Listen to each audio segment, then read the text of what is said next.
We're in the fast lane now. 2019 World Championship shot put silver medalist Jamaica's Daniel Thomas Dodd will be the only English-speaking Caribbean athlete in action on Wednesday's opening day of the Wanda Diamond League finals in Zurich, Switzerland.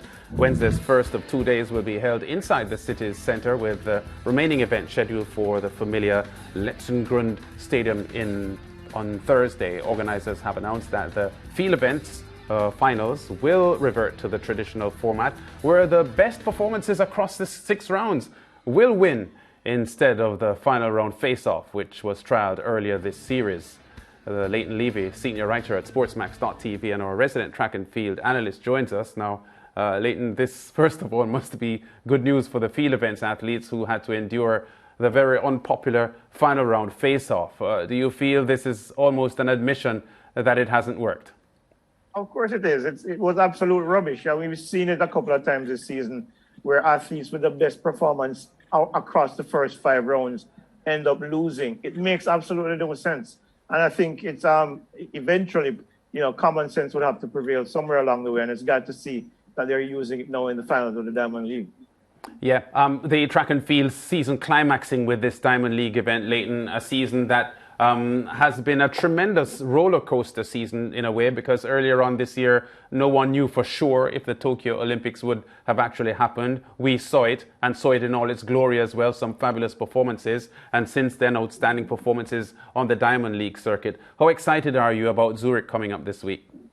I'm very excited, a little bit disappointed that Fraser-Pryce is not going to be in the 100 meters, but outside of that, I think we're going to see some fantastic performances. I think when you look at the lineups in the 100, the lineups in the 200, 400s, of course, and in some of the field events as well. Chenika Rickis, of course, going up against Yulimar Rojas, and of course, Mamona from Portugal. The fields are stacked. Some of them not as stacked as we would have liked them to be, but that's because of some athletes have decided not to participate in the finals or have shut their seasons down, like Shawnee Miller, Weibo, and of course, Stephen Gardner from the Bahamas, and of course, Shelly-Ann Fraser-Pryce now stepping out of the 100 meters. But I think still, regardless of those absences, I think we're going to see some outstanding performances starting tomorrow and going into Thursday. Yeah, because the Diamond League winners provides wildcard entries for the World Championship. Shelly-Ann Fraser-Pryce's withdrawal from the finals coming up this week in Zurich may be an eye-opener or a surprise for some people. Why do you think she would have withdrawn here? Because it certainly triggers a lot of things that can happen coming out of as the defending champion for the 100 meters in the World Championship. She has a wild card there, and she decides not to go into the finals here.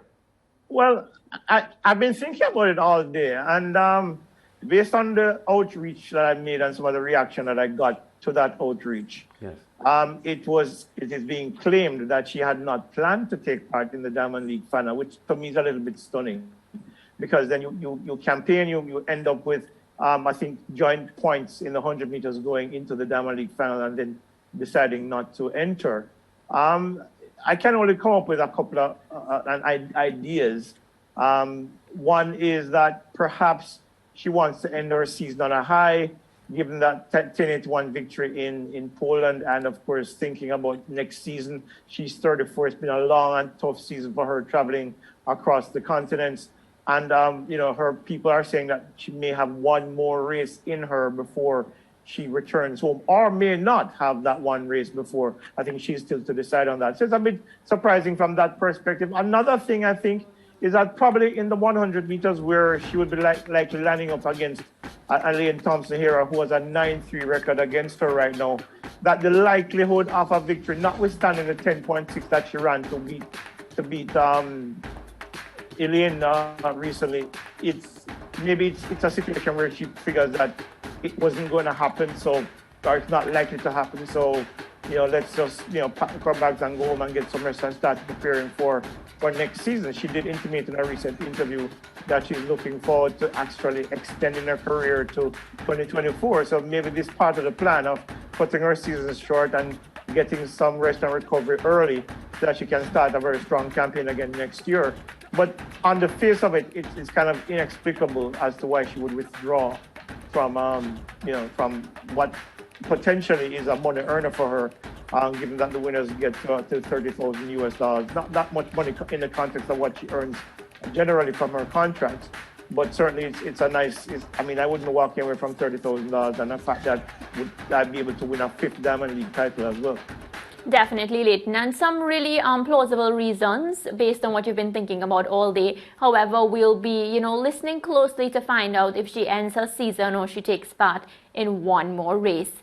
Now, I want to move along now to another, of course, outstanding female, Elaine Thompson-Herah. She is set to run in the 100 meter, should she have gone in the 200 and secured a wildcard entry for the 2022 World Championship.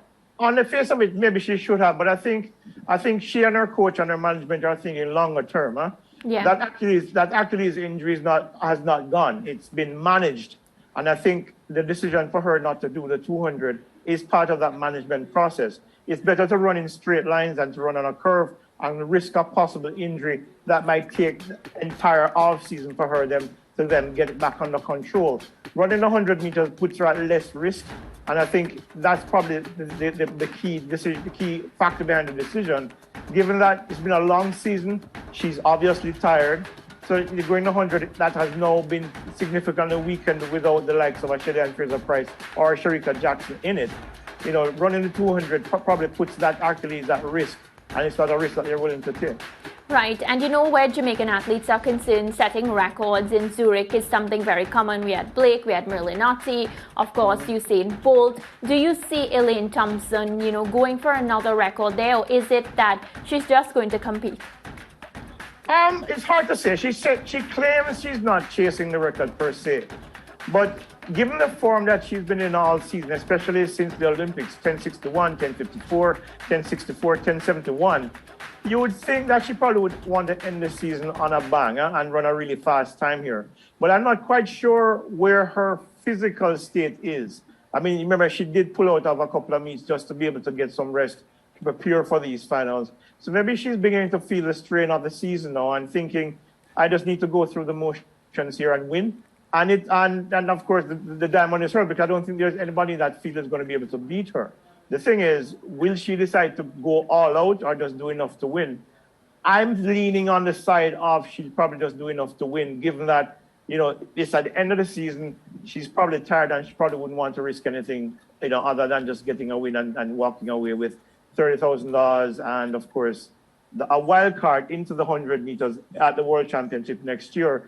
Given that Shelley's a defending champion, it's hard to say because there are so many different factors going into what we're likely to see on Thursday. But if I were her, I'd probably just go for the win.